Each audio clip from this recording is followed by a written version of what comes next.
అమ్మని తలుచుకోవడానికి ఓ రోజా? అమ్మని బతికున్నంత కాలం కాదు, సన్యసించిన తరువాత కూడా అమ్మ కనబడితే లేచి నమస్కరించమని చెప్పినటువంటి దేశంలో అమ్మని గౌరవించడానికి ఒక రోజు కేటాయించవలసిన దౌర్భాగ్య సంస్కారం మనం నేర్చుకోవడమా? శంకర విజయాలు చదువుకోవాలి, శంకర విజయాలు ప్రచారం చెయ్యాలి. ప్రచారం చేస్తే తల్లిని ఎంత గౌరవించాలో, తల్లి పట్ల ఎంత మర్యాదతో ఉండాలో మనకు అర్థమవుతుంది. శంకరాచార్యుల వారు తన జీవితంలో కొన్ని ప్రకటనంగా చెప్పారు, కొన్ని దేశానికి ఆదర్శం నేర్పాలి కాబట్టి ప్రకటనంగా నోరు విప్పి వాదన రూపంలో కాకుండా కేవలం తన ప్రవర్తన చేత నిరూపించారు. గురువు పట్ల ఎంత గౌరవంగా ఉండాలో నేర్పినది శంకర భగవత్పాదులే.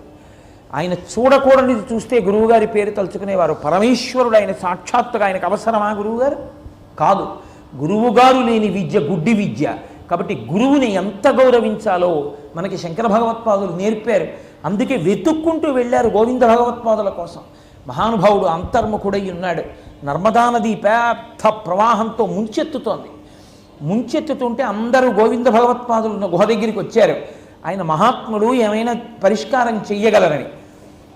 ఆయన అంతర్ముఖులై ఉన్నారు. శంకరాచార్యుల వారు వెళ్ళారు. అప్పటికి ఆపసన్యాసం తీసుకుని, ఇంకా శాస్త్రీయ సన్యాసం తీసుకోలేదు, గురువుగారి దగ్గర తీసుకోవాలి మహావాక్యోపదేశమును.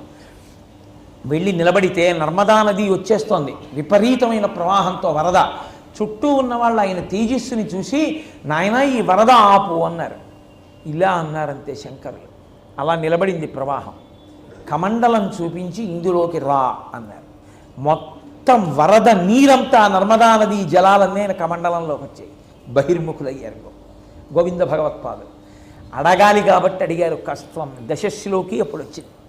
10 శ్లోకాల్లో చెప్పారు, నేను కేవలముగా శివస్వరూపాన్ని, అంటే శిష్యస్వరూపంగా, నేను ఈ కాళ్ళు కాదు, చేతులు కాదు, మాంసం కాదు, సప్తధాతువులు కాదు, నేను కేవలము శివస్వరూపాన్ని, ఆత్మ చైతన్యాన్ని, అంతే. మహావాక్యోపదేశం చేశారు మహానుభావుడికి. శాస్త్రీయ సన్యాసం ఇచ్చారు, పేరు మాత్రం అంతే. ఎందుకంటే శంకరోతి ఇది శంకర, లోకానికి సుఖాన్ని చూపించడానికి, ధర్మాన్ని నేర్పడానికి వచ్చిన వ్యక్తికి పేరు మారిస్తే ఎలా? అందుకే సన్యాసానికి పూర్వాశ్రమంలో, సన్యాసాశ్రమంలో కూడా ఒకే పేరుతో ఉన్న వ్యక్తి శంకర భగవత్పాదులు. ఆయనకి ఆ పేరు మాత్రం అలాగే ఉండిపోయింది. అటువంటి శంకర భగవత్పాదులు అమ్మగారి పట్ల అంత గౌరవం చూపించారు, గురువు గారి పట్ల అంత గౌరవం చూపించారు. సచ్చిదానంద శివాభినవ నరసింహభారతీ స్వామి వారు శృంగగిరి పీఠాధిపత్యం వహించారు.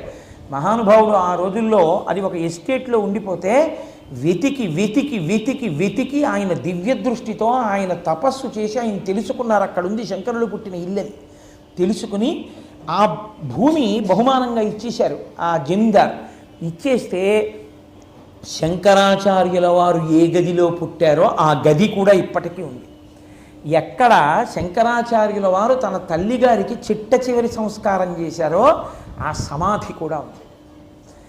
శంకరాచార్యుల వారు తీసుకొచ్చిన పూర్ణానది వారి ఇంటి ముందు నుంచి ప్రవహిస్తూ మీకు కనపడుతుంది. శంకరులు స్నానం చేసినప్పుడు వారి కాలిని మొసలు పట్టుకున్నటువంటి రేవు కూడా ఉంది. పూర్ణానది మధ్యలో ఉండేవాడు కృష్ణుడు. వాళ్ళ కులదైవం, శంకరాచార్యుల వారి కులదైవం కృష్ణ పరమాత్మ. చాలామంది అక్కర్లేని విషయాల ప్రచారం, శంకరాచార్యుల వారు అంటే ఏదో ఆయన విష్ణుద్వేషి అన్నట్టుగా మాట్లాడుతుంటారు. మహాపరాధం. శంకరాచార్యుల వారి కన్నా